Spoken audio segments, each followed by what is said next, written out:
आपदामपहर्तारम् दातारं सर्वसम्पदाम् लोकाभिरामं श्रीरामं भूयो भूयो नमाम्यहम्। यो जातो मरुदंशजो क्षितितले संबोधयन् सज्जना ग्रन्थं यो रचयन् सुपुण्यजनकम् श्रीदासबोधाभिधम्।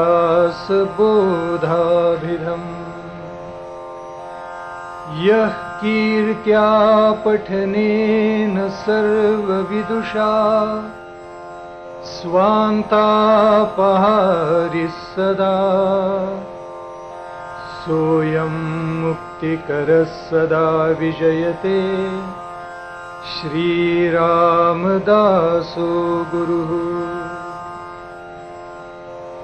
सह्याद्रिगिरिचा विभाग विलसे मंदार शृंगापरी नामे सज्जन जो नृपे वसविला श्री उर्वशीचे तिरी। साकेताधिपती कपी भगवती हे देवजाचे श्री तेथे जागृत रामदास विलसे जोया जना उद्धरी। शुका सारिखे पूर्ण वैराग्य जाचे वसिष्ठा परी ज्ञान योगेश्वराचे। कवी वाल्मिका सारिखा मान्य ऐसा नमस्कार माझा सद्गुरु रामदासा। जय जय रघुवीर समर्थ। प्रभो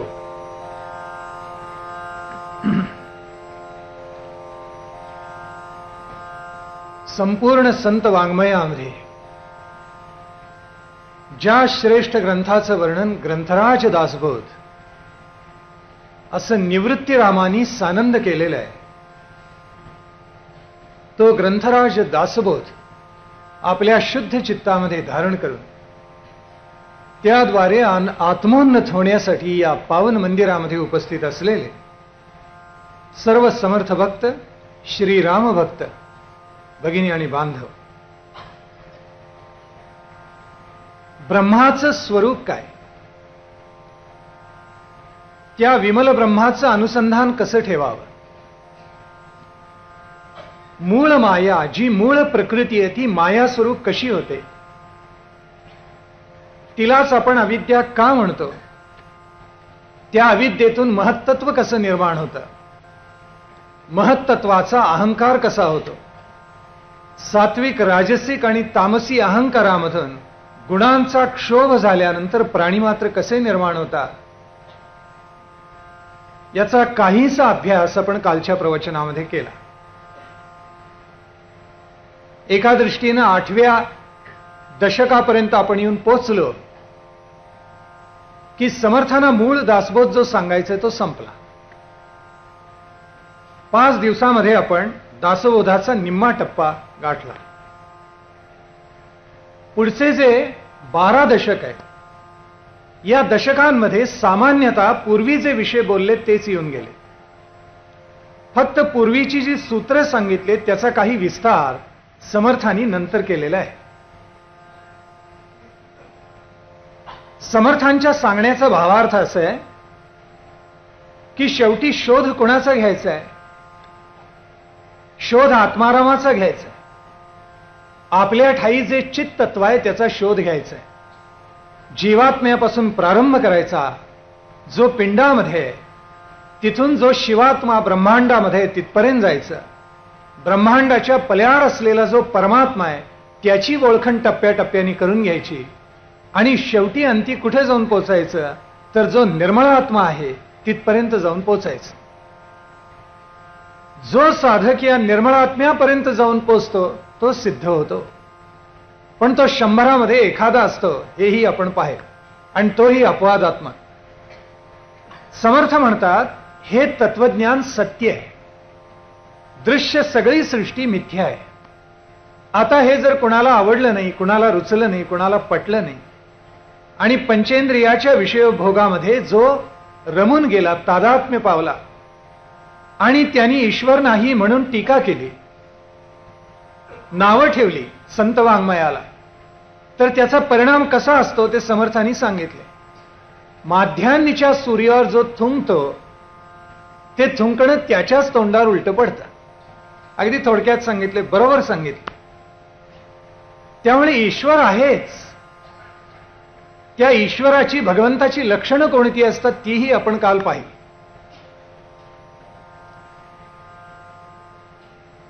अध्यात्म श्रवण किती अवघड आहे लक्षात आलं असेल. पंखा नसला तर अध्यात्म श्रवण काही होत नाही.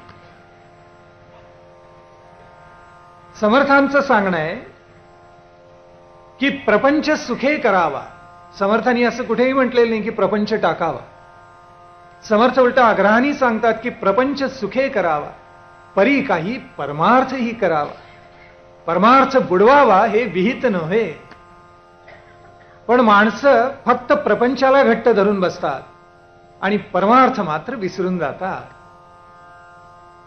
म्हणून समर्थांचं सांगणं आहे की नरदेहामध्येच परमार्थ करता येतो, बाकी कोणत्याही योनीला हे सांगता येत नाही.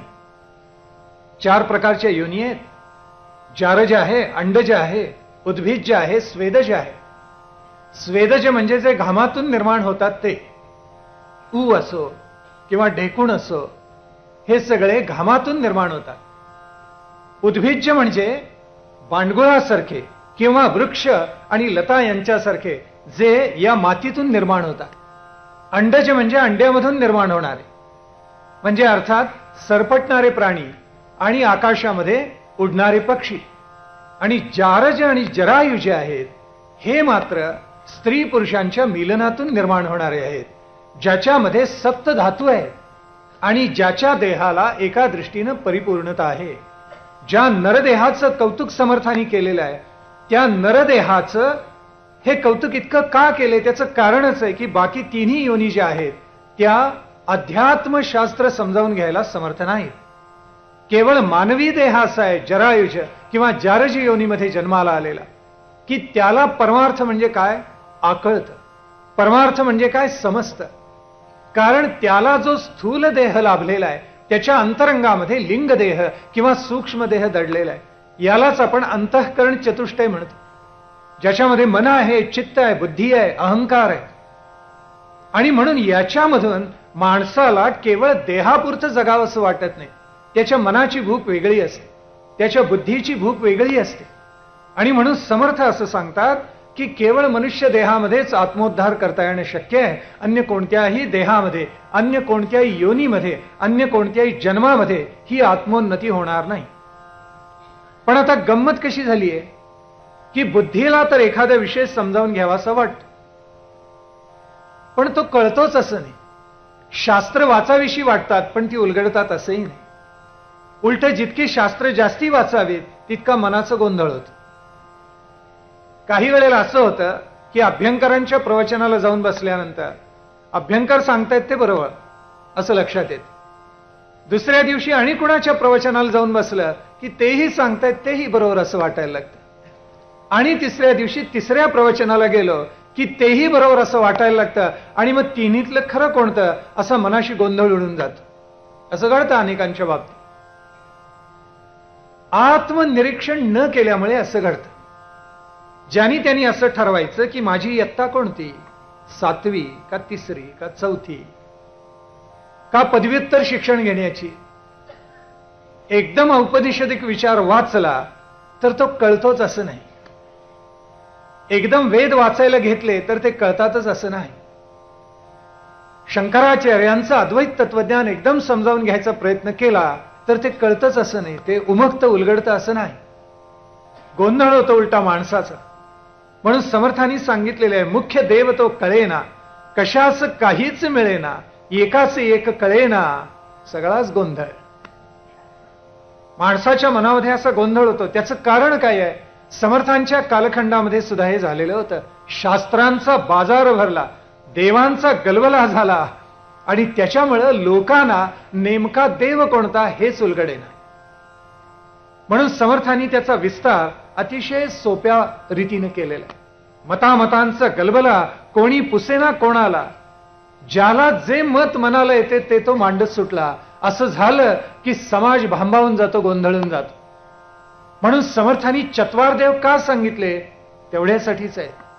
आपण कोणत्या पायरीवर जाऊन तो देव समजावून घेतो याचा विचार ज्याचा त्यांनी आपल्या मनामध्ये करायचा. म्हणून समर्थांनी हा गलबला टाळण्यासाठी एक केलं, चत्वार देव मांडले. समर्थ म्हटले या गलबल्याचं उत्तर एकच आहे. देव 4 प्रकारे अभिव्यक्त होत असतो. ज्याची जशी पात्रता तसा त्याने तो समजावून घ्यावा. कोणता आहे ज्याचा आपण उल्लेख केला? एक, नाना प्रतिमा. आपण ज्या प्रतिमांचं पूजन करतो ही सगळ्यात कनिष्ठ पायरी. दुसरा, सगुण महिमा, म्हणजे जे सगुण अवतार झाले, मग अंश अवतार असोत, अंशांश असोत, आक्रमक असोत, कला अवतार असोत, आवेश अवतार असोत, मर्यादा अवतार असोत, पूर्ण अवतार असोत, नाना प्रकार आहेत अवतारांचे सुद्धा. पण या अवतारांचा हा जो महिमा आहे हा दुसऱ्या पायरीवर आहे असं समर्थ सांगतात. एक नाना प्रतिमा, दुसरा अवतार महिमा. आता तिसरा सांगितला, तिसरा तो अंतरात्मा. अनात्म्याला टाकायचं, जीवात्म्याला टाकायचं आणि शुद्ध जो आत्मा आहे त्याचं दर्शन प्रत्यक्ष गुरुकृपेने घ्यायचं, तो अंतरात्मा, ज्याचा उल्लेख समर्थ इथे करतात. ही त्याच्याही वरची पायरी झाली. आणि चौथा, निर्विकारी, ज्याचं वर्णन आपण विमल ब्रह्म असं करतो, ज्याचं वर्णन आपण परब्रह्म असं करतो, तो जो परमात्मा, तो जो देव आहे, ती अंतिम पायरी आहे. तिथे आपल्याला जाऊन पोचायचे. म्हणून पहिल्यांदा प्रतिमा, नंतर सगुण महिमा, नंतर अंतरात्मा आणि शेवटी चौथा निर्विकारी देव, म्हणजे तो परमात्मा, ज्याला निर्मळ आत्मा असं समर्थांनी म्हटलेलं आहे. आता जे निर्गुण आहे, निर्विकार आहे, निराकारी आहे, ते समजावून घेण्याची आपली पात्रता आहे का, असं ज्याचा प्रत्येकाने आपल्या मनाशी विचार करायचा. काही जणांना सगुणोपासनाच बरी वाटते. संतांनी सुद्धा काही वेळेला समाजाची भूमिका, समाजाचं मानसशास्त्र धारण करून कौतुक केलेलं आहे आणि सांगितलेलं आहे की मोक्ष तुमचा तुम्हासीच ठेवा. ते मोक्षाचं गाठोड आहे. परमेश्वरा, तुकोबांनी सांगितलं आपल्या जवळच ठेवा, आम्हाला नको ते. मोक्षपदे तुच्छ केली या कारणे, आम्हा जन्म घेणे युगायुगी. विटे ऐसे सुख नोहे भक्तिरस, पुढती पुढती असं सेवावे हे. आनंदाने आम्ही हे सेवन करत जाऊ असं तुकाराम महाराजांनी सांगितलेलं आहे. मोक्ष आम्हाला नकोच. आम्हाला नको म्हणजे जनसामान्यांना नको असा अर्थ आहे.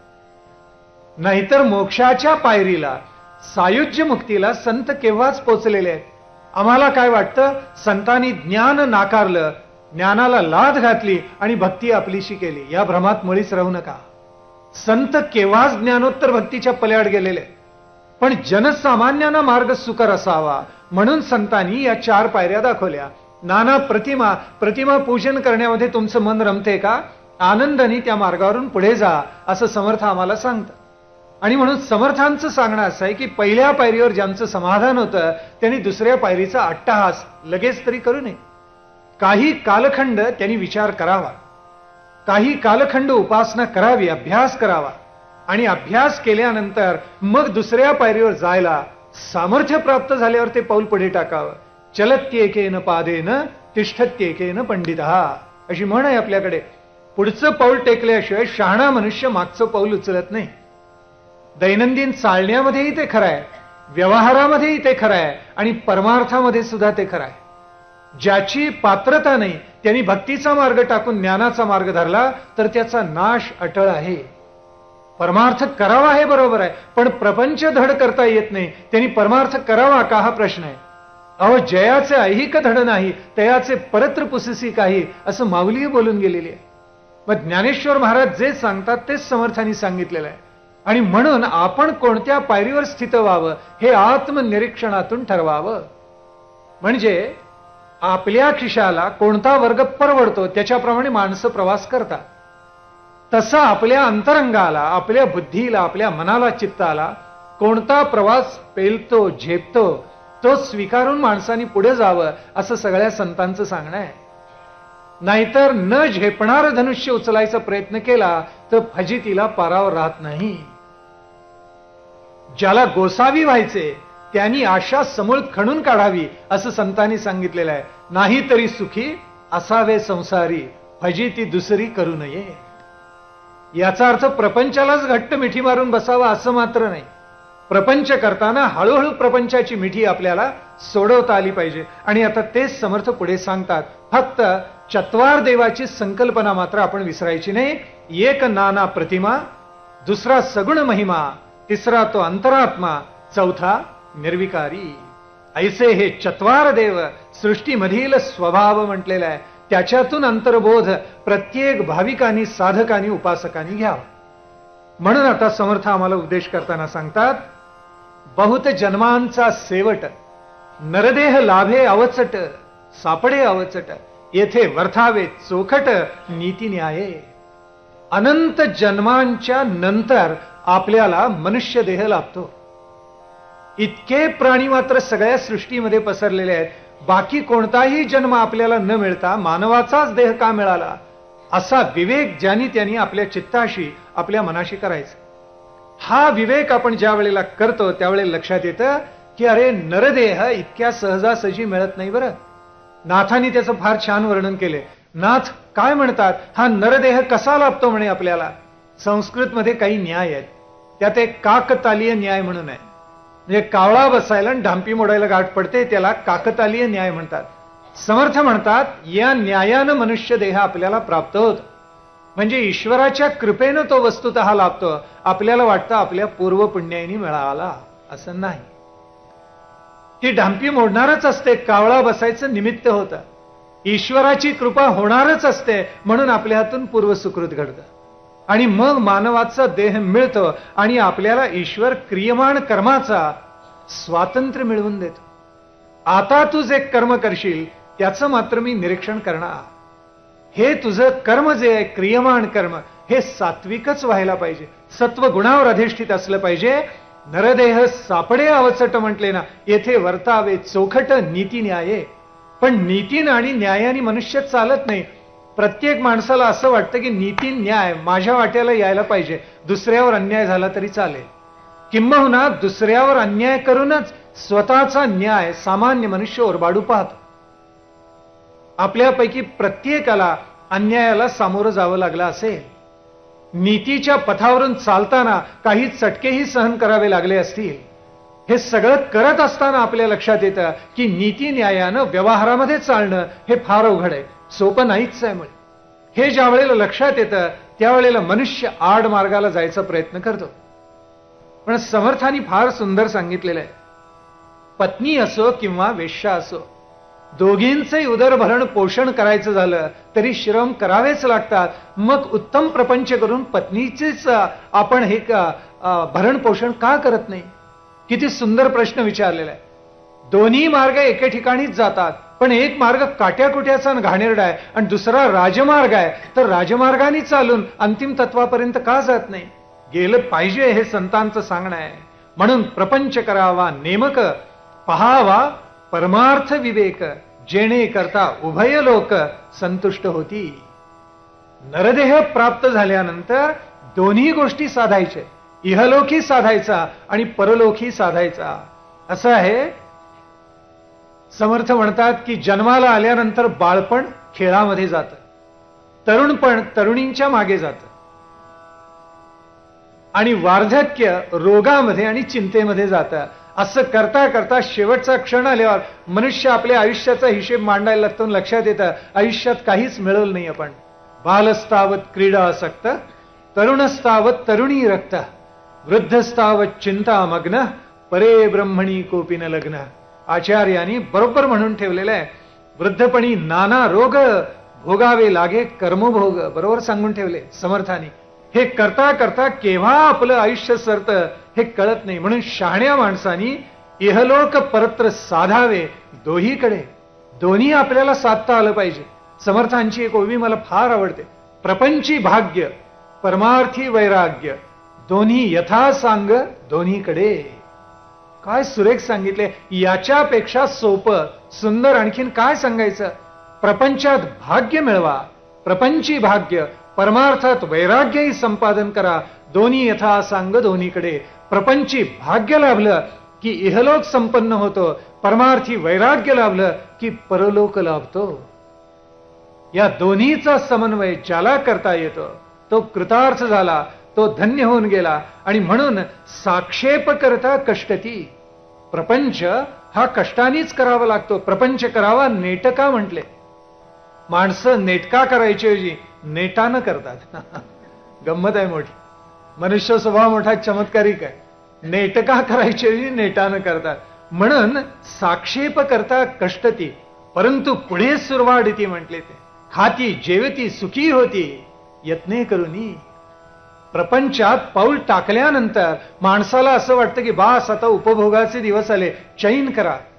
चैन करू नये म्हणजे कसं असावं? काही गोष्टी साधकाच्या बाबतीत संतांनी नेम म्हणून घालून दिलेले आहेत. माणसानी स्वाभिमानी असावं, अभिमानी असावं, पण गर्व नसावं. माणसानी उदार असावं, पण उधया नसावं. माणसानी लीन असावं, पण दीन नसावं. माणसानी कर्मनिष्ठ असावं, पण कर्मठ नसावं. किती सुंदर घालून दिलेले आहेत नियम आपल्याला. पण काही वेळेला मनुष्य पूर्वार्धाच्या ऐवजी उत्तरार्धाला आलिंगन देतो आणि आयुष्यात सगळे घोटाळे निर्माण होतात. आणि म्हणून समर्थांनी आपल्या आयुष्यामध्ये आपण कसं वागावं, आपला दिनक्रम कसा असावा याची काही सूत्र आपल्याला घालून दिलेली आहे. मनुष्य नीती न्यायापासून ढळू नये, धर्मापासून ढळू नये. धर्माचं सार त्याला नित्य कळावं, धर्माप्रमाणे त्याचं वर्तन असावं. त्याचा विचार, त्याचा उच्चार आणि त्याचा आचार याच्यामध्ये एकरूपता असावी, तद्रूपता असावी. म्हणून समर्थांनी काही आपल्याला मार्ग घालून दिलाय. आणि तो इतका लोकविलक्षण सुंदर आहे की खरं हे प्रत्येकाच्या घरी मोठ्या अक्षरात लिहून ठेवलेलं असा. काय सांगतात समर्थ? प्रातःकाळी उठावे, काही पाठांतर करावे, यथानुशक्ती आठवावे सर्वोत्तमासी. प्रातःकाली उठावं, काही पाठांतर करावं आणि त्या ईश्वराला आठवावं आणि त्याला म्हणावं, परमेश्वरा आज जी जी कर्म माझ्या हातून होतील त्याचा साक्षी तू आहेस. ती सात्विक कर्म असोत अशी प्रेरणा माझ्या चित्तामध्ये ईश्वरा तूच निर्माण कर. जसं तुकोबा म्हणाले, माझे चित्त तुझे पायी राहो ऐसे करी काही. काय लबाड आहेत. मी प्रयत्न करीन पण ईश्वरा ते सामर्थ्य तू मला दे. माझे चित्त तुझे पायी राहो ऐसे करी काही, धरोनिया बाही भवहा तारी दातारा. मला भवसागराच्या पार बाही धरून ने अशी कळवळून प्रार्थना केलेली आहे. पण मी प्रयत्नाला कुठेही कमी पडणार नाही हेही संत सांगतात. प्रातःकाली उठावे, काही पाठांतर करावे. आता पाठांतर नकोच म्हणतात. पाठांतर कुठे करायचं? पाठांतर केलं तर ते इथे साठवायचं असतात. आता म्हणतात सगळं संगणकात साठवा. वीज गेली की पंचायत होते. पुस्तकस्तु या विद्या परहस्तगतम धनम. काय उपयोग आहे? सुभाषितकारांनी सुंदर सांगितले, पुस्तकात असलेली विद्या आणि दुसऱ्याच्या हातामध्ये गेलेलं धन, काय उपयोग आहे त्याचा? विद्या मस्तकात पाहिजे, सद्भाव अंतःकरणात पाहिजे. हा जर नसेल तर माणसाला मनुष्यच म्हणता येणार नाही. म्हणून समर्थ सांगतायत काही पाठांतर करा. आता पाठांतराचा इतका कंटाळा करतात. सकाळी उठल्या उठल्या पहिल्यांदा त्या दूरदर्शन पुढे बसतात. आता उलट झाले. प्रातःकाळी उठावे, दूरदर्शन पुढे बसावे, यथानुशक्त्या पहावे दूरदर्शनासी. समर्थांनी खरा आज असते समर्थ, उपहासानी कदाचित त्यांनी लिहिलं असतं. खरंच आहे, असंच झालेलं आहे. आणि एकापेक्षा घाणेरडे जाहिराती फक्त बघत बसायच्या. इतक्या प्रकारची चॅनेल्स उपलब्ध आहेत आज. पण त्यातल्या खरोखर किती चॅनेल मधून आपल्याला काय शिकायला मिळतं असा प्रश्न केला तर जवळजवळ 0 असं त्याचं उत्तर आहे. फार थोडी चॅनेल्स अशी आहेत की ज्याच्यावरून खरंच माणसाला काही चांगलं देतात. तेवढी बघावी, निवडून पहावी. निवडक असावा आपण, पण तेवढं माणसाला काही करता येत नाही. म्हणून ईश्वराला आठवावं की ईश्वरात जे घडेल माझ्या हातून ते चांगलं असावं, सत्वयुक्त असावं अशी प्रेरणा तुम्हाला दे. मग दिशेकडे जावे, शौच आचमन करावे, निर्मळ जळे. पुढे सांगितलं त्यांनी, मुखमार्जन, संध्या स्नान, संध्या तर्पण, देवतार्चना. पुढे वैश्वदेवी करायला सांगितलेलं आहे. आता माणसं हे करत नाही, सोडून द्या, पण काही फलाहार करावा, मग संसार धंदा करावा, सुशब्दे राजी राखावा सकळ लोक. गोड बोलायला सांगितले समर्थान. फलाहारावर समर्थांचा फार भर आहे, कारण त्या त्या ऋतुकाळामध्ये जी फळं निर्माण होतात त्याच्यामध्ये विशेष सत्व असतं आणि देहाच्या धारणेसाठी ते उपयुक्त असतं, आणि म्हणून समर्थांचा फलाहारावर भर आहे. पुढे सांगतात, मग संसार धंदा करावा. कष्ट केल्याशिवाय, घाम गाळल्याशिवाय पैसा मिळवू नये. वाम मार्गाने मिळवलेला पैसा टिकत नाही, आणि वाम मार्गाने पैसा मिळवणं याचा अर्थ भ्रष्टाचार करणं आहे, दुसऱ्याचा पैसा लुबाडणे. आपण असा विचार करावा की तो प्रसंग आपल्यावर आला तर काय होईल. कष्ट घाम गाळून आपण पैसा मिळवावा आणि एका रात्रीमध्ये चोरांनी तो लुटून न्यावा, कसं वाटेल आपल्याला. मग हा प्रसंग आपल्यावर यायला नको असेल तर तो दुसऱ्यावर यायला नको आहे.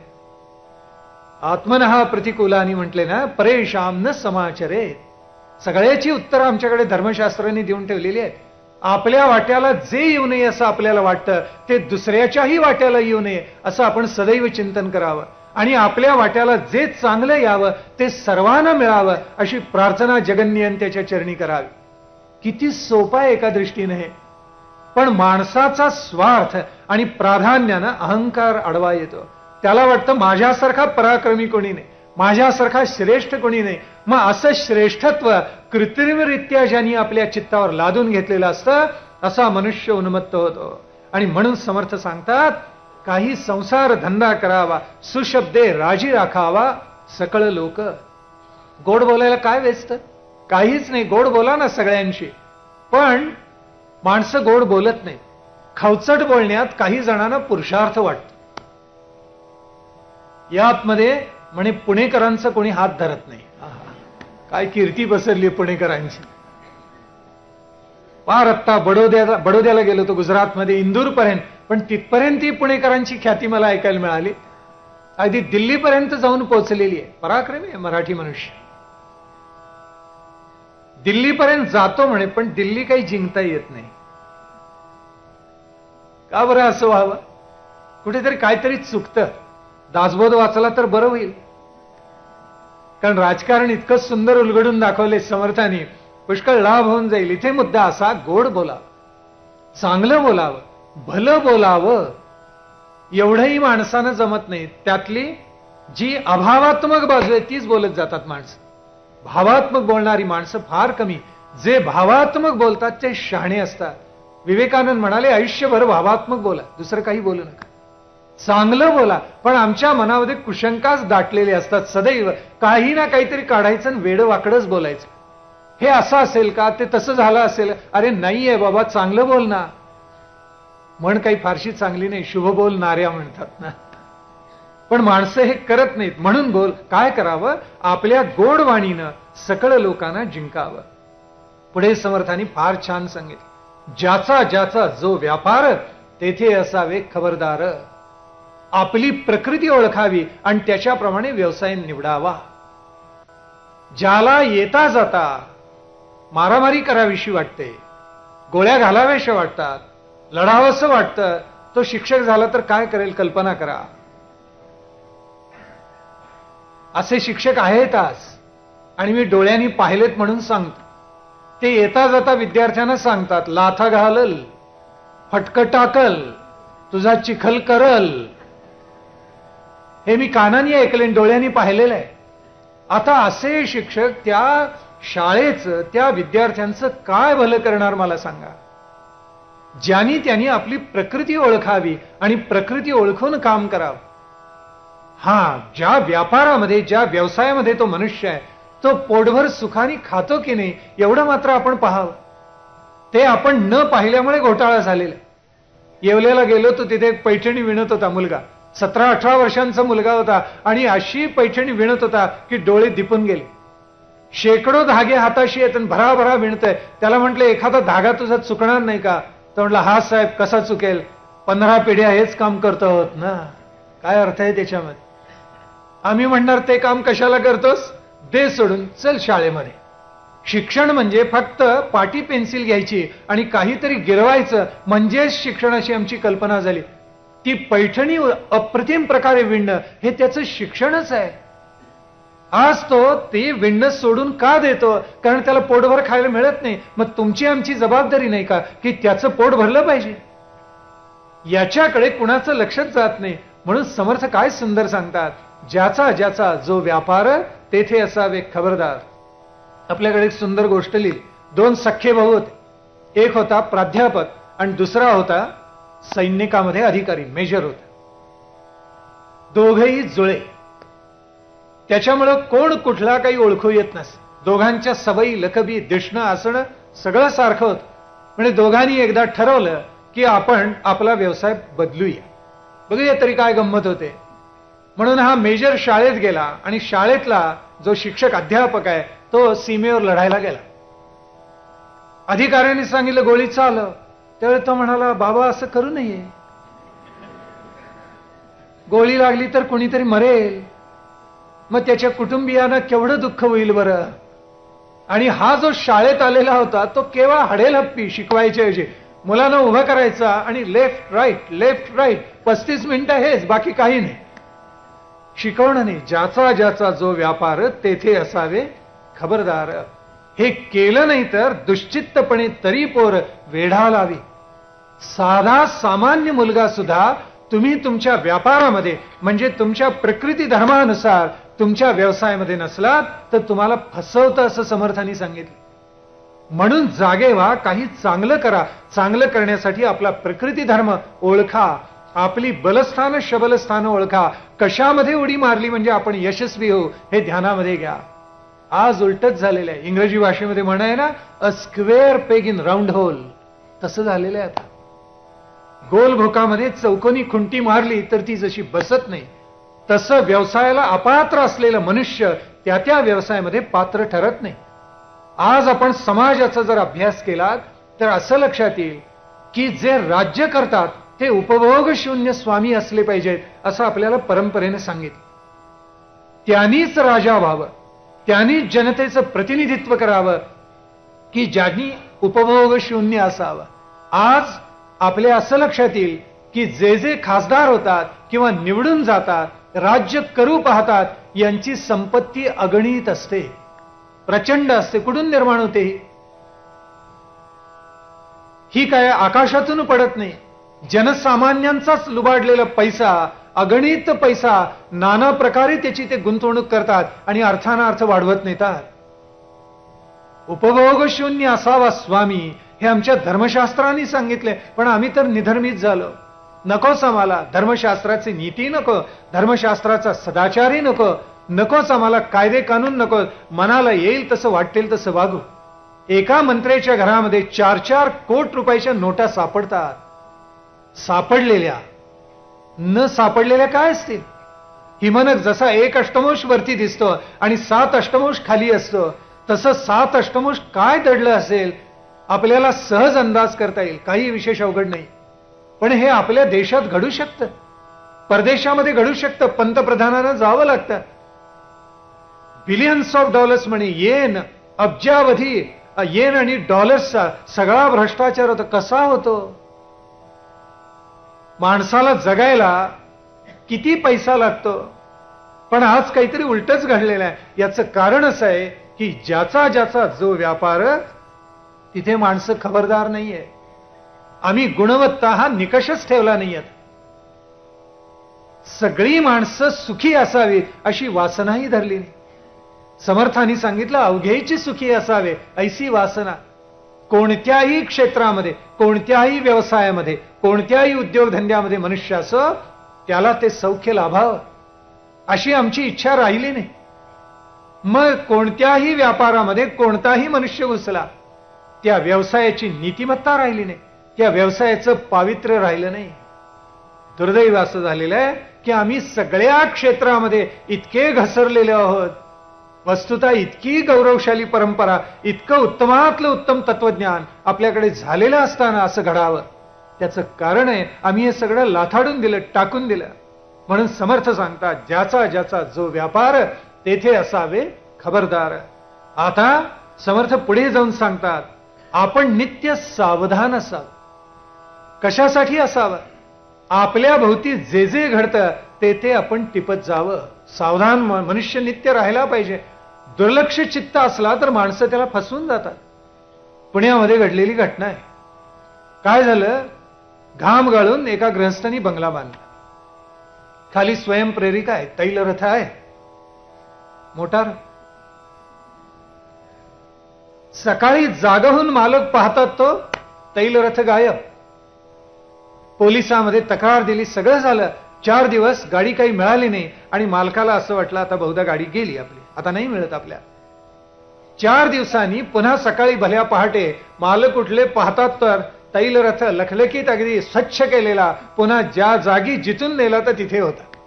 आश्चर्य वाटलं. मुलानं हाक मारली, उघडून पाहिली गाडी, आणि गाडीमध्ये काय दिसलं असेल, एवढा हारा भरलेली टोपली, उत्तमातली उत्तम सफरचंद होती आणि त्याच्यावर एक चिठ्ठी ठेवलेली होती.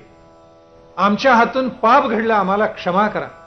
पण प्रसंगच असा आलेला होता की आम्हाला नाईलाजानं आपली गाडी न्यावी लागली. या पापाचं परिमार्जन आम्ही करतो आहोत. गाडी 4 दिवस वापरली, त्याचे पैसे गाडीमध्ये ठेवलेले, एक पाकिट होतं आणि 100च्या काही नोटा त्याच्यामध्ये घातलेल्या होत्या आणि त्याच्यामध्ये सांगावं की नाही, त्याच्यामध्ये नाटकाची तिकीट घातलेली होती. टिळक स्मारक मंदिर, पुण्यात घडलेली घटना आहे.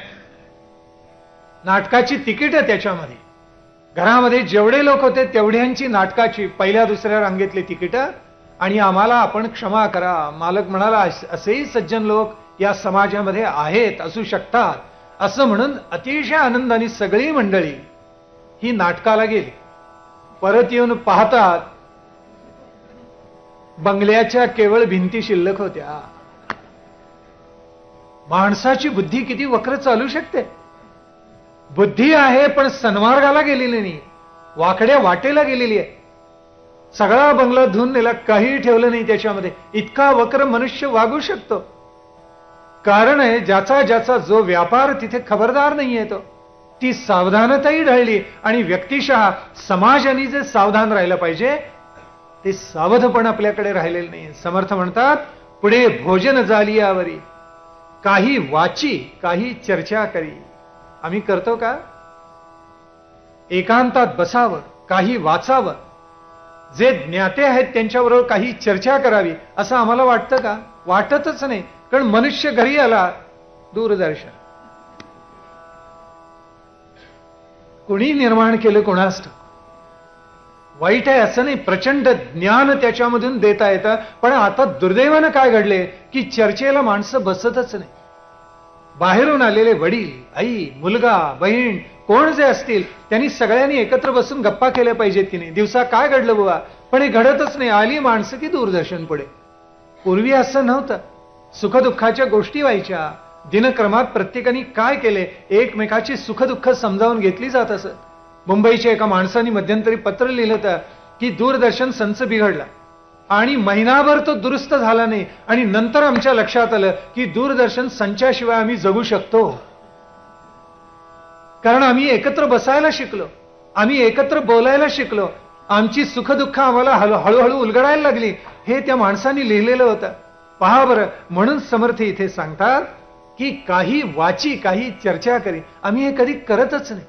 कारण आम्ही काही वाचत नाही. चर्चा करायला अंतरंगात काही असावं लागतं.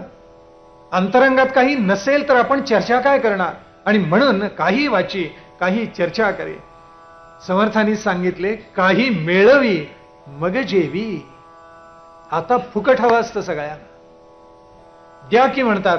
गाडीतून निघालायत, मग 10 रुपये दिलेत तर काय बिघडलं. पूर्वी पैसा 2 पैसे द्या म्हणत असत, आता सगळंच द्या म्हणतात. इतके कमी घेत नाहीत आता. नाही चालणार. गाडीतून निघालाय, 5-10 रुपये तरी द्यायला पाहिजे, हा आग्रह असतो. अहो, ज्यावेळेला रॉकफेलर अमेरिकेमध्ये प्रचंड त्यांनी स्वतंत्र एक न्यास उभा केला, अपरंपार पैसा मिळवला आणि एके दिवशी गाडीतून जात होता आणि पाहिलं अमेरिकेतल्या रस्त्यावर न्यूयॉर्कमध्ये एक भिकारी भिक्षा मागत उभा होता. भिक्षा नव्हे, भीक मागत होता. आणि रॉकफेलरचा संताप झाला. तो म्हटला, माझ्या देशामध्ये भिकारी? आम्हाला असं वाटतं का कधी? माझ्या देशामध्ये भिकारी? गाडी थांबवली कडेला तरातरात चालत गेला समोर आणि त्याला म्हणाला, तुला लाज नाही वाटत? अमेरिकेमध्ये आहेस आणि भीक मागतोस? भीक यापुढे मागू नको. तो भिकारी म्हणाला, मी काय करू? रॉक फेलर म्हणाला, हे बघ, मी तुला आता माझी गाडी बक्षीस देतो, काय करशील सांग. भिकारी म्हणाला, विचार करून सांगतो, थांबा. डोकं खाजवलं बराच वेळ, 5-10 मिनिटं विचार केला, चुटकी वाजवली आणि तो म्हणाला, साहेब उपाय सापडला.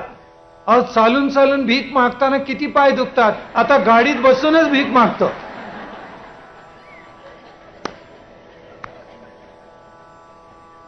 आता काय म्हणणार सांगा याला.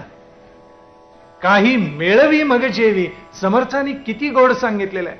अगोदर काही मिळवा मग जेवा, मग खर्च करा. गुंतल्या लोकास उगवी म्हटलेलं आहे. शरीर कारणी लावी काहीतरी. असं शरीर आपलं कारणी लागले असं किती जणांना बरं वाटत असेल. आपण काही केलं समाजासाठी, आपण कुटुंबासाठी काही केलं, आपण आई वडिलांसाठी झिजलो असं किती जणांना वाटत असेल.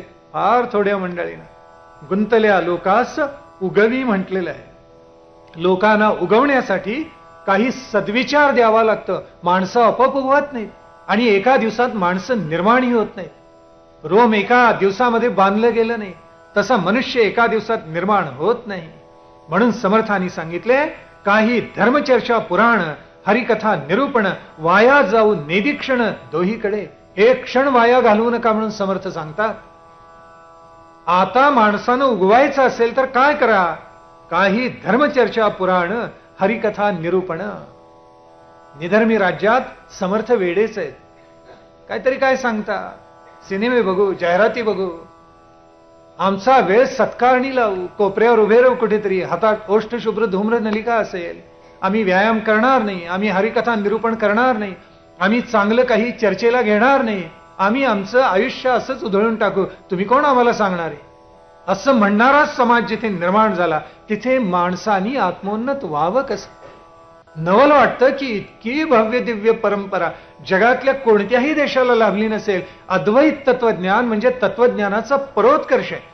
आणि आमचं भाग्य असं आहे की महाराष्ट्रातले जे पंचप्राण संत आहेत ते सगळे अद्वैती आहेत. काय कौतुक आहे. अन्य कोणत्याही प्रांताला असं भाग्य लाभलेलं नाहीये. उत्तमातले उत्तम संत झाले पण सगळे अद्वैती नाहीये. इतकं विलक्षण तत्वज्ञान निर्माण करून देऊन सुद्धा आमचं त्याच्याकडे लक्ष का जात नाही? जे दृश्य असतं त्याचा प्रभाव आणि पगडा माणसाच्या मनावर प्रचंड असतो.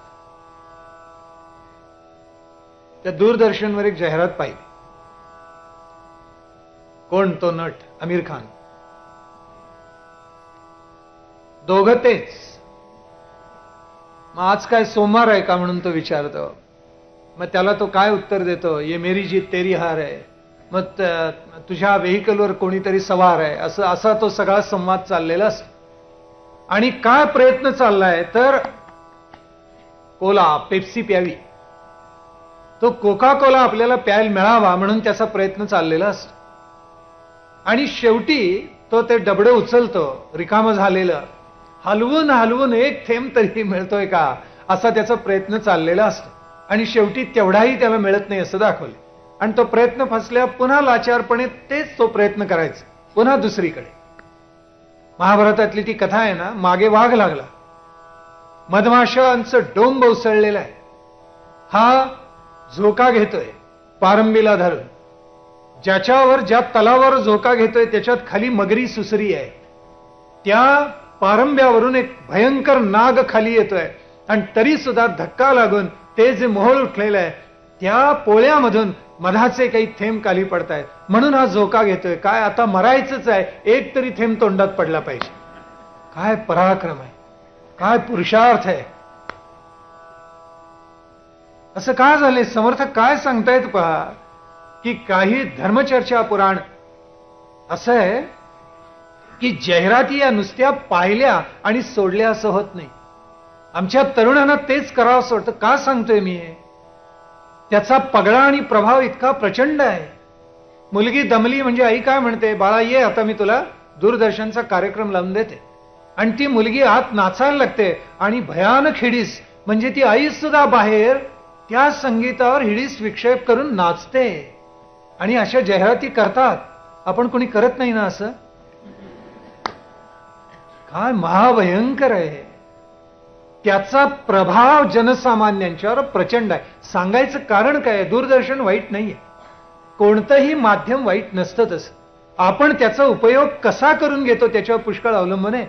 पाणी चांगलंच असतं, तुम्ही तंबाखूच्या बागेला देणार का आंब्याच्या बागेला देणार एवढाच प्रश्न आहे. कार्बन दोन्हीकडे, तुम्ही त्याचा कोळसा करणार का हिरा करणार एवढाच प्रश्न आहे. म्हणून आपल्याला विवेक वैराग्य पाहिजे, हे समर्थांनी वारंवार सांगितले. म्हणून काही धर्मचर्चा, पुराण, हरिकथा, निरूपण. समर्थ सांगतात, आहे तितुके देवाचे, ऐसे वर्तणे निश्चयाचे, मूळ तुटे उद्वेगाचे, येणे रीती. सगळं देवाचंच आहे. सुखही त्यांनीच दिली, दुःखही त्यांनीच दिली. एकाच नाण्याच्या दोन्ही बाजू म्हणजे सृष्टीची द्वंद्वात्मक अवस्था. प्रकृती पुरुषामधून हे द्वंद्व निर्माण झालं आणि सगळं त्या देवानीच निर्माण केलं. आपल्या वाट्याला जे दिलं ती देवाची इच्छा आहे. सुख दिलं तर आनंद आहे, दुःख आलं तर इष्टापत्ती आहे, असं समजून पुढे पाऊल टाकावं, रडत बसू नये. प्रपंची पाहिजे सुवर्ण, बरोबर आहे, पूर्वार्ध आहे. पण परमार्थी पंचीकरण, महावाक्यांचे विवरण हे केलंच पाहिजे आपल्याला. ते नाही केलं तर मग आपली परमार्थाची वाटचाल होणार नाही. पंचीकरणाचा विचार आपल्याला पुढे करायचा आहे आणि जरा सविस्तर तो केला पाहिजे. म्हणजे पंचीकरण समर्थांना कोणतं अपेक्षित आहे तेही आपल्या लक्षात येईल. पण जी महावाक्य आम्हाला वैदिक वाङ्मयाने दिली आणि प्राधान्याने उपनिषद आणि ब्राह्मण वाङ्मयाने दिली, ब्राह्मण जात नाहीये बरं का, ब्राह्मण ग्रंथ म्हणून म्हणतोय मी. काय काय लोक त्याचा अन्वयार्थ लावतील सांगता येत नाही. ब्राह्मण ग्रंथ आणि उपनिषद ग्रंथांनी आम्हाला जी महावाक्य दिली, तत्वमसी आहे. आम्हाला किती सुंदर विचार दिलेला आहे. तत्वमसी सारखा दुसरा सुंदर विचार नाही. जणू सगळ्या तत्वज्ञानाचं परिपूर्ण असं सार काढलेलं आहे. सर्वम खल्विदम ब्रह्म आहे, अयमात्मा ब्रह्म आहे. इतकी सुंदर प्रज्ञानम ब्रह्म आहे. कशासाठी इतकी सुंदर वाक्य आम्हाला दिली? ज्याच्यामध्ये तत्वज्ञानाचं सगळं सार ग्रथित करून टाकलेलं आहे. हे ग्रथित केलेले तत्वज्ञान अत्यंत महत्वाचं आहे आणि धर्माचा पाया प्रत्येक मानवाच्या आयुष्याला पाहिजेच पाहिजे. म्हणून समर्थांनी त्यांच्या आवडीचे एक सूत्र दिले. मुख्य हरिकथा निरूपण, दुसरे ते राजकारण, तिसरे ते सावधपण सर्वांविषयी, चौथा अत्यंत साक्षेप, फेडावे नाना आक्षेप. हे समर्थांनी का सांगितलं तर हरिकथा निरूपणाचा म्हणजे धर्माचा पाया. जो धर्म धारणा धर्म इत्याहु धर्मो धारयते प्रजा, यतो अभ्युदय निःश्रेयस सिद्धी सधर्म. हा असा जो धर्म आहे त्यांनी काय करावं? आपल्याला आपल्या संपूर्ण जीवनाचं अधिष्ठान व्हावं आणि त्याच्यावर अर्थकामाची इमारत आम्ही उभी करावी. मग ती कधी नीती सदाचाराचा मार्ग ओलांडून पलीकडे जात नाही. आणि म्हणून प्रपंच समयो ओळखावा, धीर बहुत असावा, असं समर्थ सांगतायत. समर्थांच्या समाजकारणाचं हे सगळं विशेष प्रभावी अंग आहे, लक्षात ठेवा. आणि हे अंशतः आपल्याला आचरणात आणण्यासारखं आहे. म्हणून धीर बहुत असावा. माणसं फार चटकन खचतात. जरा प्रतिकूलता आली की धीर टाकतात, टाकू नये. म्हणून अखंड परोपकार करावा, दुसऱ्याचे अभिष्ट जाणावे, बहुतांचे बहुत सोसावे, समर्थांनी सांगितलेलं आहे. माणूस हेकांड कच्चे असे समर्थांचे उद्गार आहे. आयुष्यामध्ये जेवढी माणसं भेटतात ना ती कच्चीच असतात, हेकांड, दुराग्रही असतात, वेडे वाकडे बोलणारी असतात. आणि म्हणून त्यांना सोसून त्यांचं बोलणं नीच असतं. नीच बोलणे सोशित जावे, सोसावं आणि त्याला सन्मार्गाची दिशा दाखवावी. दुःख दुसऱ्याचे जाणावे, ऐकून तरी वाटून घ्यावे. आम्ही करतो का असं? दुसऱ्याचं दुःख वाटून घ्यावं म्हटलेलं आहे समर्थांनी, अन्यथा समाज सुखी कसा होणार? म्हणून आपल्याकडे केवढी सुंदर प्रार्थना आहे. सर्वेपि सुखिनः सन्तु, सर्वे सन्तु निरामयाः, सर्वे भद्राणि पश्यन्तु, मा कश्चित् दुःखमाप्नुयात्. कुणाच्याही वाट्याला दुःख येऊ नये असं म्हटले, सद्भाव नाही. पण दुःख वाट्याला आल्याशिवाय राहत नाही. म्हणून ते वाटून घ्यावं, सुख वाटावं आणि दुःख दुसऱ्याकडून आपल्याला थोडं घ्यावं. माणसं उलट करतात. म्हणून समाजामध्ये दुःख जास्ती. अपार करावे पाठांतर, सदा सर्वदा तत्पर परोपकारासी. पाठांतर केल्यामुळे अंतरंग समृद्ध होतं. जे पाहून होत नाही ते वाचून होतं, जे वाचून होत नाही ते श्रवणाने होतं. जे श्रवणाने होत नाही ते मननाने होतं, जे मननाने होत नाही ते निदिध्यासाने होतं, आणि जे निदिध्यासाने होत नाही ते आत्मसाक्षात्काराने होतं. एक एक चढती पायरी आहे, आपल्याला कळली पाहिजे. म्हणून पाठांतर का करायचं? पाठांतराने मनन आपोआप घडायला लागतं. आणि म्हणून समर्थ सांगतात, पाठांतर कराच पण समजल्याशिवाय स्वीकारू नका. हरिकथा निरूपण नेमस्तपणे राजकारण. राजकारण करा पण असं करा की लोकांना ते कळू नये. विशेषतः महंतांनी जे राजकारण करावं, समर्थांनी उदंड महंत निर्माण केले. आज से तो हिमाचल 1100 मठ, किमान 1100 महंत उघडच आहे. आणि यांना विशेष सुंदर मार्ग जीवन जगण्याचा, चंदनाप्रमाणे लोककार्यासाठी झिजण्याचा समर्थांनी निर्माण करून दाखवला. आधीच शिकवून जो शिकवी तोची पावे श्रेष्ठ पदवी. जो स्वतः शिकतो आणि नंतर लोकांना शिकवतो, अधिकार प्राप्त झाल्यानंतर असा महंत तोची पावे श्रेष्ठ पदवी. गुंतल्या लोकास उगवी विवेक बळे. आपल्या विवेकानं त्यांना सन्मार्ग दाखवतो आणि स्वतः बरोबर समाजालाही कृतार्थ करून टाकतो. तो कसा असतो त्याचं वर्णन केले समर्थाने. अक्षर सुंदर, वाचणे सुंदर, चालणे सुंदर, बोलणे सुंदर, भक्ती ज्ञान वैराग्य सुंदर करून दावी. एक एक त्यातलं पद महत्वाचं आहे. अक्षर सुंदर, चांगलं हस्ताक्षर असणं हा मोठा अलंकार आहे. कारण चांगल्या हस्ताक्षरात लिहिलेला कागद पाहिला की त्याचा प्रभाव आपल्या मनावर एकदम चांगला पडतो. पहा, बरं वाटतं, आहा काय सुंदर लिहिलेलं आहे. अक्षर सुंदर असावं, कारण जे पाठांतर केले लिहित जावं. दिवसा माझी काही लिहावे, लिहित जावे, समर्थांनी दंडक घातलाय. म्हणून संपूर्ण रामदासी संप्रदायामध्ये प्रचंड ग्रंथ संपदा निर्माण झाली. आणि नुसती झाली असं नाही, त्याच्या अनंत नकला तयार झाल्या. म्हणून मग शिरगावच्या मठामध्ये सुद्धा दासबोध लिहिला गेला आणि डोमगावच्या मठामध्ये लिहिला गेला. प्रत्येक मठामध्ये त्याची नक्कल उतरवून काढली गेली. का काढली गेली? समर्थांचा दंडकच होता, काही वाचावं, काही पाठांतर करावं आणि काही लिहावं. माणसानं अलीकडे म्हणे वेळ नसतो लिहायला. अक्षर सुंदर होणार कसं? आता म्हणतात लहान मुलाच्या मेंदूला ताण पडतो म्हणे, म्हणून आता त्याला मुळाक्षर गिरवायला लावायची नाही. चमत्कारच आहे. कोण हे मानसशास्त्रज्ञ कोणास ठाऊक. लहानपणी पाठांतर असतं, उत्तर वयामध्ये, वाढल्या वयामध्ये प्रज्ञा असते. आता उलटच करू पाहतात. लहानपणी प्रज्ञा त्याच्या डोक्यात कोंबायला पाहतात शिक्षणाच्या माध्यमातून, आणि तो मोठा झाला म्हणतात की कर आता पाठांतर. वय जसं वाढत जातं तशी संकल्पना चटकन धारण करता येते, पण पाठांतर होत नाही. लहान मुलाला 10 वेळेला सांगावं लागतं, ती बघ मनी मऊ आली, ती बघ मनी मऊ आली. मग ते मूल हळूहळू शिकत जातं. मनी मऊ म्हणजे गारे डोळे.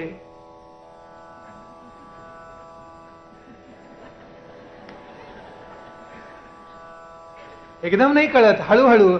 मनी माऊला 4 पाय असतात, शेपटी असते, अंगावर केस असतात, थोडे मिशा असतात. हे सगळं पाहून पाहून आत्मसात होतं. संकल्पना स्पष्ट व्हायला लहानपणी वेळ लागतो. मोठेपणी न पाहिलेली वस्तू सुद्धा एकदा पाहिली तरी पुरते, संकल्पना स्वच्छ होऊन जाते. पण मोठेपणी पाठांतराची क्षमता कमी झालेली असते. लहानपणी पाठांतर फार जलद होतं. 4 ते 10 वयामध्ये झटकन होऊन जातं.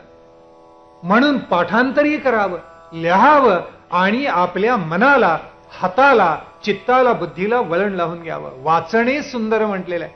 वाचणं सुंदर म्हणजे काय? सुंदर वाचणं याचा अर्थ धर्मशास्त्रावरचे चांगले ग्रंथ वाचणं. थांबा थांबा, ऐका ऐका, हाती घेतला ग्रंथ सोडू नका, असं समर्थांनी सांगितलं. लोकांना असं वाटतं हातात घेतलेला ग्रंथ सोडू नका म्हणजे ठेवू नका, असं नाहीये. पूर्वी ग्रंथ उत्तम वस्त्रामध्ये बांधले जात असत. तेव्हा ग्रंथ सोडायचा असेल तर मी अगोदर काय सांगतो ते ऐका, असं समर्थ म्हणतात. तुमच्या मनामध्ये निष्ठा आणि श्रद्धा नसेल, कुचेष्टा करण्यासाठी ग्रंथ सोडू नका. वस्त्रातून तो वेगळा करू नका. वाचणं सुंदर केव्हा होईल? काही श्रद्धा मनामध्ये जर जागेल तर निर्माण होईल, नाहीतर कशी होणार? काही निष्ठा चित्तामध्ये असेल तर वाचणं सुंदर होईल. दासबोध वाचल्यानंतर माझा अंतरंग सुधारेल अशी निष्ठा, काही अंशी श्रद्धा असल्याशिवाय त्या वाचण्याला अर्थ नाहीये. म्हणून वाचणं सुंदर, जेणे परमार्थ वाढे, अंगी अनुताप चढे, भजन क्रिया आवडे त्या नाव ग्रंथ. असे ग्रंथ वाचणं, यालाच वाचणं सुंदर असं समर्थ म्हणतात.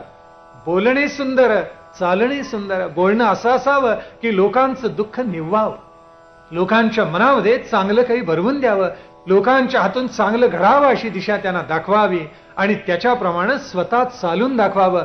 बोलणे सुंदर, चांगलं बोलावं पण तसं आचरून दाखवावं. बोल असा असावा. पुढे समर्थांनी म्हटलेलं आहे, आपणासी चिमोटा घेतला तेणी जीव कासावीस झाला, आपणावरून दुसऱ्यासी वळखीत जावे. चिमटा घेतला तर काय बरं वाटतं का आपल्याला? मग लोकांना का बरं चिमटे काढता? काही लोक म्हणे भलत्या ठिकाणी चिमटे काढतात, पारमार्थिक बरं का.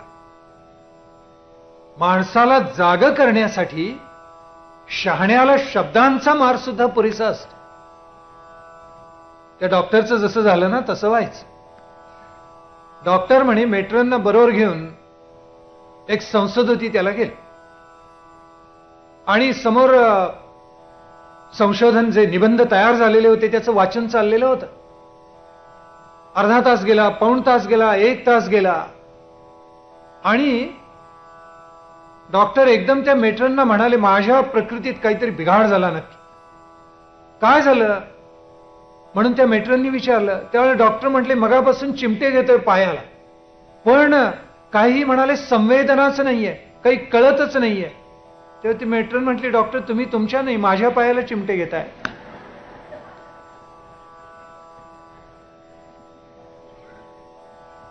यात चावटपणाचा भाग आहे असं समजू नका, पण माणसांच्या हातून असा प्रमाद केव्हा तरी होतो. म्हणून समर्थ सांगतायत काय आपल्याला, चालणे सुंदर, बोलणे सुंदर. याचा भावार्थ काय? जो विचार तुमच्या मनामध्ये येतो त्याच्याप्रमाणे उच्चार असावा. जसा विचार तसा उच्चार, जसा उच्चार तसा आचार असा असावा. चित्ते वाची क्रियायामच्या साधूनाम एक रूपता. जसं बोलावं तशी क्रिया करून दाखवावी. भक्ती ज्ञान वैराग्य सुंदर करून दाखवी. भक्ती असो, ज्ञान असो, वैराग्य असो, लोकांना असं वाटलं पाहिजे, अरे याचं अनुकरण आपल्याला करता आलं पाहिजे, इतकं ते सुंदर करावं. समर्थांनी इतके अनंत मठ निर्माण केले. त्या मठामध्ये किती सजग त्यांचे महंत असतील, करा कल्पना. ज्यांचं अक्षर सुंदर, ज्यांचं वाचन तेही सुंदर, चालणं सुंदर, बोलणं सुंदर, भक्ती सुंदर, ज्ञान सुंदर, वैराग्य सुंदर. किती लोकांना गौरव वाटत असेल आणि किती लोक धावून येत असतील मठामध्ये. आज अनंत ठिकाणचे मठ पहा, त्याची अशी दुर्दैवी अवस्था आहे. एके ठिकाणी समर्थांचं नावाजलेलं केंद्र आहे, परंपरेतून निर्माण झालेलं. मन विषण्ण व्हावं अशी परिस्थिती बाहेर होती. डोळ्यांनी पाहिली, बाहेर अक्षरशः उकिरडा झालेला, गटार वाहतीये, डुकरं त्या ठिकाणी लोळतायत. अरे राम, का व्हावं असं? म्हणून समर्थ सांगतायत की आपल्याला जागरूक राहायला पाहिजे, सावधान व्हायला पाहिजे, दक्ष व्हायला पाहिजे. कशासाठी कळवळून सांगतायत? म्हणून चित्तेवाची क्रियायामच्या साधूनाम एक रूपता. आणि म्हणून यांनी काय करावं या महंतांनी? राखो जाणे नीती न्याय म्हटलेला आहे. अन्याय तो कधीही करत नाही आणि कठीण प्रसंगी उपाय करू जाणे असा तो असला पाहिजे. हा भीमदशक नावाचा जो अध्याय, तो मोठा विलक्षण समर्थांनी सुंदर लिहून ठेवलेला आहे की ज्यातलं एक एक वचन चित्तावर कोरून घ्यावं. अरे हे पाहिलेची पहावे, विवरलेची विवरावे, पुनः पुन्हा वाचिलेची वाचावे, पुनः पुन्हा. का वाचावं? ते अंतःकरणामध्ये हळूहळू दृढ होत जातं. एकदम दृढावत नाही, एकदम ठसावत नाही. कोणत्याही एका गोष्टीचा परिणाम चटकन होत नाही, तो हळूहळू ठसावत जातो आणि तसा झाला तर तो टिकतही नाही. आणि म्हणून जे वाचले ते पुन्हा वाचावं, ज्याचं विवरण केले त्याचं विवरण पुन्हा करावं आणि अंतरंग हळूहळू समृद्ध करावं. देह संगे विषय भोगिले, देह संगे भागी प्राणी मिरविले, देह करत्यास आणि देह धरत्यास चुकले नवल मोठे. समर्थ सांगताय की देह, त्या देहाच्या माध्यमातून नानाविध विषयांचा उपभोग घेतला खरा, पण भोगाला रोगाचं भय आहेच. भर्तृहरी म्हणतो त्याच्याप्रमाणे, भोगे रोग भयम कुले च्युती भयम आणि वित्ते नृपालाद भयम. प्रत्येकाला भय आहेच. भोगाला रोगाचं भय आहे, कुळाला नाव जायचं भय आहे, पैशाला राजाचं भय आहे.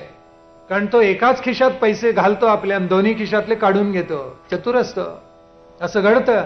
आणि म्हणून प्रत्येकाला भीती आहे.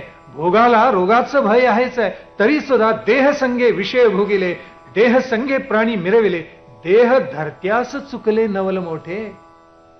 देहाचं माध्यम त्याचं कौतुक उदंड केलं मानवाने. त्याला शृंगारलं, त्याला स्नान घातलं, त्याला सजवलं, सगळं केलं. पण हा देह ज्याच्या कृपेनं लाभला त्या ईश्वराला मात्र प्राणी मात्र विसरले. केवढं नवल आहे. एका स्त्रीची गोष्ट सांगतात ना, की म्हणे पैसे बाजूला साठवून साठवून साठवून साठवून नथ केली, नाकामध्ये घातली आणि सगळ्या गावामध्ये मुद्दाम हिंडून आली. मैत्रिणीकडे, नातेवाईकांच्याकडे, ओळखीकडे, मंदिरात, मठात, सगळीकडे जाऊन आली. की कुणीतरी म्हणा, वाग बाई किती छान तुझी नथ आहे. कुणीच म्हणे ना. शेवटी मंदिरात जिथे गेली तिथे साधू पुरुष बसलेले होते आणि हिनं रागारागानं हात आपटून नमस्कार केला. त्या साधूच्या लक्षात आलं. तो म्हणाला, अगं त्या नथीचं एवढं कौतुक करतेस, ज्यांनी नथ घालायला नाक दिलं त्याची तरी आठवण ठेव. देहाचं कौतुक माणसं पुष्कळ करतात, पण ज्याच्यामुळे देह लाभला म्हणून देहपुरामध्ये ईश म्हणून तया नाव पुरुष. समर्थांनी थोडक्यात सूत्र सांगितलं. देहामधला जो अंतरात्मा आहे त्याला ओळखावा, म्हणजे एकदा ओळखल्यानंतर मनुष्य हा चंदनाप्रमाणे जिसतो, निस्वार्थी कार्य करता होतं. म्हणून समर्थ सांगतायत, कीर्तिभूषण तेची भूषण. कीर्तिभूषण हेच भूषण आहे. केयूरान विभूषयन्ति पुरुषम हारान चंद्रोज्ज्वला न स्नानम न विलेपनम न कुसुमम नालंकृता मूर्धजा. वाणी एका म्हटलेलं आहे. वाणी एका, जी वाणी आहे तीच पुरुषाला सालंकृत करत असते. कारण क्षीयन्ते खलु भूषणानि सततम वाग्भूषणम भूषणम. वाणी हे सगळ्या भूषणांचं भूषण आहे. त्या वाणीनं कीर्ती वाढवावी, ती टिकवावी आणि समाजाला शहाणं करावं. आता शहाणा कसा पाहतो आणि जो शहाणा कसा नाही तो कसा पाहतो. समर्थ सांगतात, मूर्ख एकदशी होतो आणि चतुर सर्वत्र पाहतो. एकदशी मनुष्य, एकदेशी जो असतो तो असा चालतो. त्या घोड्याला जसं पळवतात ना, पुढे गाजर लावलेलं असतं म्हणे किंवा पेंडी लावलेली असते. त्या घोड्याला वाटतं आपल्यालाही मिळणार मिळणार मिळणार असं म्हणून तो घोडा धावत राहत, ऊर फाटे तोपर्यंत पळत राहतो. प्रपंचातली माणसं अशीच धावतात म्हणे, हे मिळेल मिळेल मिळेल मिळेल. वार्धक्य आलं तरी मिळत नाही. मग निराश होतात, चिडचिडी होतात, भांडाभांड करतात, सगळं होतं.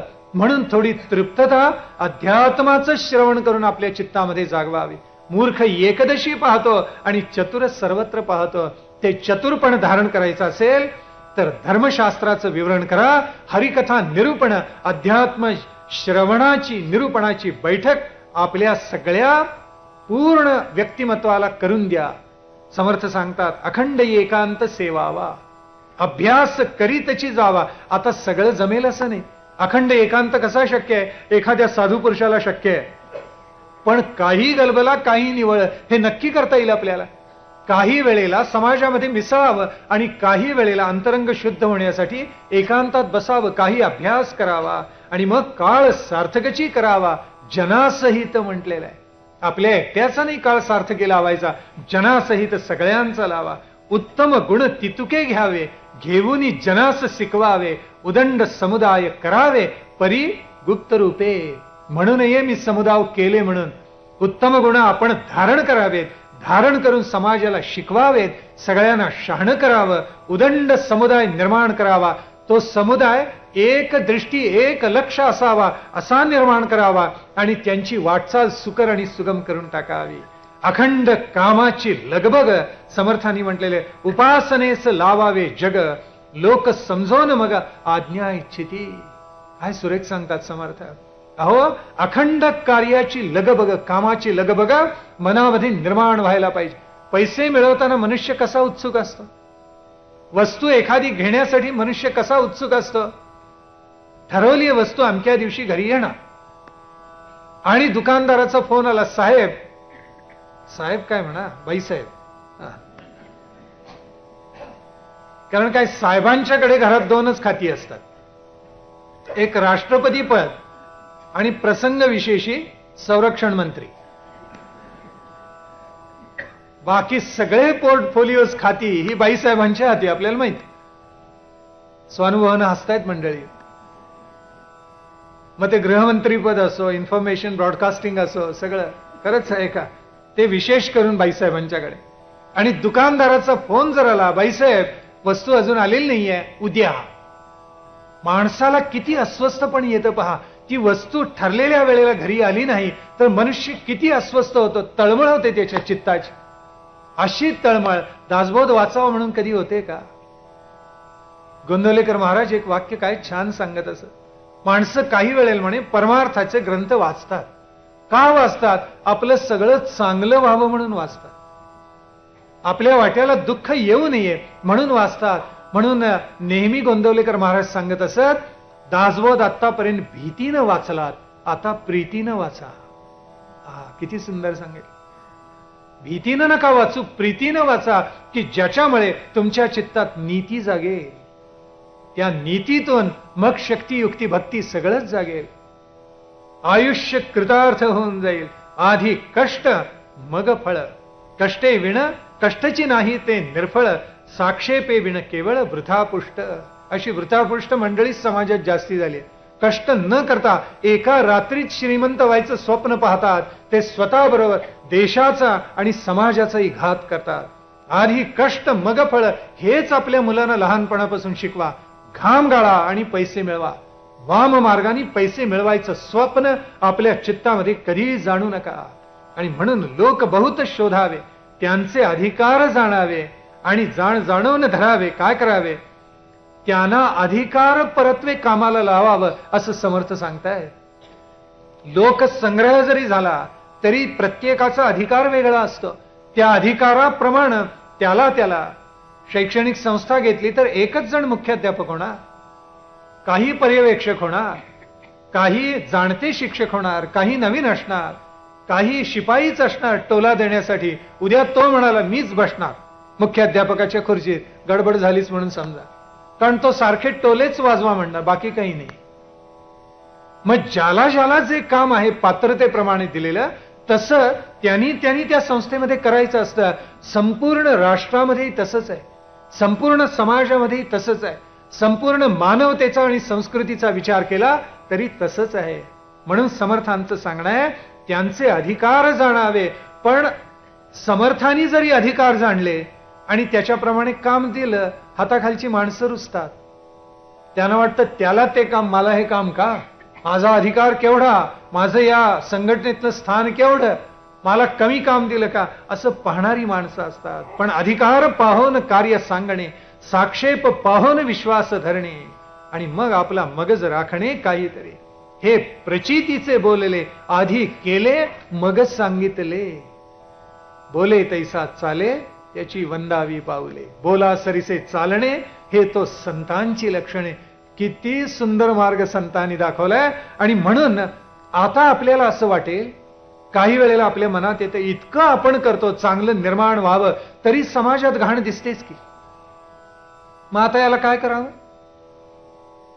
आपल्यावर काय देवानी उत्तरदायित्व दिले का? काय ईश्वर आपल्याला भेटला आणि सांगितलं समाज शुद्ध करा? हो. आपण इतकी काळजी का करतो? आपण बी पेरावं, वृक्ष किती वाढावा हे त्या भुईनं ठरवावं. तो वृक्ष वाढावा म्हणून आपण काळजी घ्यावी. माळ्यांनी रोपं लावावी, त्याला खत घालावं, आळी करावी, पाणी द्यावं, जोपासना करावी. हा, त्यातली 2 रोपं जर मेली तर माळ्याने असं म्हणायचं नसतं रोपं मरतात आता मी लावणारच नाही. असं करून कसं चालेल? माळ्याला रोपं लावायचीच असतात. तसं अध्यात्म समाजाला द्यायचंच असतं. समाज काही वेळेला घेणारा असतो, पण त्यातला सत्वगुण धारण करणारा समाज ते स्वीकारतो. काही जणांना त्यात वाटतं काहीच अर्थ नाहीये, पण ज्याच्या व्यक्तिमत्वाला अध्यात्माची बैठक नाही त्याला आत्मोन्नतीही दिसत नाही. ही काळ्या दगडावरची रेघ आहे. आणि म्हणून समर्थ आम्हाला सांगतात चांगलं रुजवत जा, चांगलं करत जा, लोकसंग्रह करत जा. लोकसंग्रह करणारा मनुष्य लोकांना कधी कंटाळत नाही. आणि तसा सत्वयुक्त जो महात्मा असतो त्याला लोकही कंटाळत नाहीत. यस्मान्नो द्विजते लोका म्हटले नाही गीतेना, खरंय. लोकांना तो कंटाळत नाही आणि लोकही त्याला कंटाळत नाही. ज्याला लोकसंग्रह करायचा आहे त्यांनी कधीही कंटाळू नये. मध्यरात्री मनुष्य आला तरी त्याची समस्या सोडवली पाहिजे. म्हणून लोकसंग्रह करताना माणसांनी अत्यंत सावधान, दक्ष आणि चंदनाप्रमाणे झिजायचीच तयारी ठेवली पाहिजे. घृष्टम घृष्टम पुनरपि पुनश्चंदनम चारुगंधम. काय आमचे एक एक सुभाषित म्हणजे एक एक मार्ग आहे जीवनाचा, इतकी गोड आहे. ते उगाळावं जितकं चंदनाचं खोड तितका जास्ती सुगंध देतं. ऊस वरून तळापर्यंत जसा कापत जावा, खात जावा, तसा तो अधिक गोड होत जातो. तसा जितका समाजाला जास्ती समर्पण होणारा महात्मा तितका समाजाच्या जास्ती उद्धार करत जातो. पण हे सगळं करत असताना समाजाचा मेरुदंड कोणता, तर तो म्हणजे प्रपंच. म्हणून समर्थ इथे सांगतात, आधी प्रपंच करावा नेटका, मग घ्यावे परमार्थ विवेका. येथे आळस करू नका, विवेकी हो. प्रपंच करा पण तो नेटका करा आणि नंतर परमार्थ विवेक साधावा. प्रपंच सांडून परमार्थ कराल तेने तुम्ही कष्टी व्हाल. प्रपंच परमार्थ चालवाल तरी तुम्ही विवेकी. प्रपंच सोडून परमार्थ केला तरी अन्न मिळेना खावयाला, मग तया करंट्याला परमार्थ कैचा. परमार्थ सांडून प्रपंच करीसी तरी तू यमयातना भोगीसी. काय केवढा धाक घालून ठेवलाय समर्थानी पहा. ते म्हणतात शहाणेवारे, प्रपंची जो सावधान तोची परमार्थ करील जाण, प्रपंची जो अप्रमाण तो परमार्थी खोटा. ज्याला प्रपंच, अहो ज्याला आपल्या पत्नीवर प्रेम करता येत नाही, ज्याला आपल्या मुलाबाळांवर धड प्रेम करता येत नाही, तो ईश्वरावर काय प्रेम करणार. भावाला भावावर प्रेम करता येत नसेल, बहिणीला बहिणीवर प्रेम करता येत नसेल, मुलांना आईवर प्रेम करता येत नसेल, पुत्राला पित्यावर प्रेम करता येत नसेल, मुलांना आई वडिलांची सेवा करता येत नसेल, हे प्रपंचातले साधे सद्गुण धारण करता येत नसतील, तर तो जगदीश सगळी ब्रह्मांड व्यापून जो पुन्हा दशांगुल उरलेला आहे त्याच्यावर हा मनुष्य काय प्रेम करणार. म्हणून प्रपंची जो अप्रमाण तो परमार्थी खोटा. समर्थांनी काय कठोरपणे सांगितले पहा. म्हणून पहिल्यांदा माणसानी आपल्या मनाशी असं धरावं की घरातल्या सगळ्या व्यक्तींवर आपल्याला निर्व्याज प्रेम करता यावं. निर्व्याज प्रेम करणारी माणसं फार थोडी असतात. काही ना काहीतरी लाभ असतो म्हणून प्रेम करतात. असं प्रेम करू नये. ऐसी कळवळ्याची जाती करी लाभाविण प्रीती. आई जशी पुत्रावर प्रेम करते ना, राजकारणामध्ये तेही करत नाहीत. आई पुत्राला पुत्र म्हणत नाही, पुत्र आईला आई म्हणत नाही. असं घडू शकतं म्हणे राजकारणात. झाशी शहरामध्ये एक रामचंद्रराव नेवाळकर या नावाचे संस्थानिक होऊन गेले. त्यांच्या आईचं नाव सखुबाई. या सखुबाईला वाटलं की हा पुत्र आपल्या राज्यकारभारात आडवा येतो. पुत्र. तेव्हा त्या बाईने असं ठरवलं की त्या रामचंद्ररावांना जायचं होतं कुठे. त्यांना पोहायची फार गोडी होती. महालक्ष्मी तलाव आहे झाशी शहराच्या बाहेर आणि हे रामचंद्रराव दररोज पोहायला जात असत. तर त्या सखुबाईंनी एके दिवशी रात्री आपल्या विश्वासातली माणसं बोलवली आणि त्या तलावामध्ये टोक वर केलेले भाले पाण्यामध्ये उभे केले. यांनी उडी मारली आपल्या पुत्रांनी की मेला पाहिजे. त्याचा एक सेवक होता, त्याचं नाव होतं लालू कोदुलकर, महाराष्ट्रीयन होता. त्यांनी त्यांना सावधान केलं, रामचंद्ररावांचे प्राण वाचले. अद्भुतच आहे ना. म्हणून प्रपंचात आपल्याकडे अथर्व वेदामध्ये, ऋग्वेदामध्ये एक सुंदर सूक्त आले, ऐक्य वृद्धी सूत्र म्हणतात त्याला. त्याच्यात सांगितलेलं आहे की कसं प्रेम करावं एकमेकाच्या, हे सांगायची पाळी येते. कारण मनुष्य हा अत्यंत स्वार्थी असतो आणि म्हणून ते सांगायची पाळी येते. सन्मार्गाला जा, चांगल्या वाटेला जा, हे सांगायची पाळी येते. काय येते त्याला मार्गच नाही दुसरा. कारण माणसाचा अहंकार आणि स्वार्थ आडवा येतो. आणि म्हणून समर्थ सांगतात, प्रपंची जो अप्रमाण तो परमार्थी खोटा. पुढे जाऊन सांगितलं, सुखी असतो खबरदार, दुःखी होतो बेखबर, ऐसा हा लौकिक विचार दिसताची आहे. माणसाने सावध राहायला पाहिजे. जो सावधान असतो तो सुखी होतो आणि जो वाटेल तसं आयुष्य उधळून देतो. जो सावधान नसतो, जो दक्ष नसतो, तो कसा होतो, तो दुःखी होतो असं समर्थ म्हणतात. म्हणून गुणवंतांचे गुण घ्यावे, अवगुण सोडून टाकावे. अवगुण टाकावेत, जेवढे सद्गुण आहेत तेवढे आपण धारण करावेत, हे समर्थांचं आग्रहाचं सांगणं आहे. जववरी चंदन जिजेना तवरी सुगंध कळेना, चंदन आणि वृक्षना ना सगर होती. म्हणून पेरिले ते उगवते, उसिणे यावे घ्यावे लागते, वर्म काढिता भंगते परांतर. वर्म काढू नये, गोडी गुलाबीनं सांगावं, चांगलं सांगावं. सत्यम ब्रूयात प्रियम ब्रूयात, न ब्रूयात सत्यम अप्रियम म्हटलेलं आहे ना. म्हणून जे रुचेल पचेल ते हळूहळू देत जावं. लहान मूल ज्ञानेश्वर महाराजांनी म्हटलेल्या आईच्या अंगावर पित, त्याला अरे तू ही पक्वान्न का खात नाहीस म्हणून कोणी सक्तीनं भरवायला लागला तर त्याच्यासारखा मूर्ख तोच. म्हणून हळूहळू जेवढं पचेल तेवढं हळूहळू देत जावं. आणि म्हणून समर्थांनी एक सुंदर सूत्र सांगितले, पृथ्वीमध्ये बहुत लोक, तोही पहावा विवेक, इहलोक आणि परलोक बरा पहावा. इहलोक परो इतके लोक असतात, नानाविध प्रकृतीचे, नानाविध चित्ताचे, नानाविध गोडीचे आवडीचे अनंत जन असतात. त्या सगळ्यांना सांभाळून न्यायचं असतं. म्हणून एक अलौकिक ओवी लिहिलेली आहे समर्थांनी, इहलोक साधा या कारणे जाणत्याची संगती धरणे, परलोक साधा या कारणे सद्गुरू पाहिजे.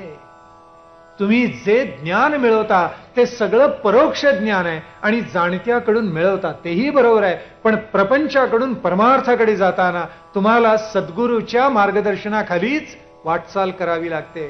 ती जो करतो तो शहाणा असतो. इहलोक जाणण्यासाठी जो जाणता आहे त्याची पावलं धरावी लागतात आणि परमार्थाची वाटचाल करण्यासाठी सद्गुरूला शरण जावं लागतं. महद्भाग्य हातासी आले, चिंतामणी हातासी आला, परंतु भोगू नाही जाणितले, तेथे वैराग्य उत्पन्न झाले परी विवेक नाही. जाणता आहे त्यांनी मार्गदर्शन केलं, सद्गुरूकडे गेलो, आता चित्तामध्ये विवेक आणि वैराग्य जागवा असं समर्थ सांगतात. विवेक वैराग्य ही जोडी समर्थांनी त्यांच्या संपूर्ण वाङ्मयामध्ये वारंवार सांगितलेली आहे. कारण विवेकाशिवाय वैराग्य आणि वैराग्याशिवाय विवेक दोन्हीही असमर्थ आहे. वैराग्य विवेकाशिवाय आलं तर ते इतरांवर अन्याय करतात. विवेक हा पाया आहे, त्याच्यावर वैराग्य उभं करायचं असतं आणि वैराग्याशिवाय विवेक करू पाहायला गेलात तर विवेक कदापि साधत नाही.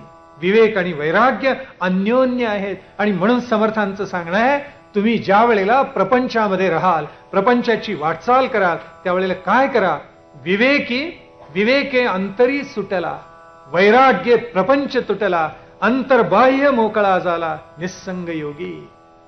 प्रपंच उत्तम केला, आता योगी व्हायचे, वैराग्य धारण करायचे, अंतरंगातल्या वासना षड्रिपू विवेकाने खंडून काढायचे आणि प्रपंचाची सगळी वासना बाह्यरंग हे वैराग्याने तोडावं लागतं, विवेकाने अंतरंग संपुष्टात आणावं लागतं.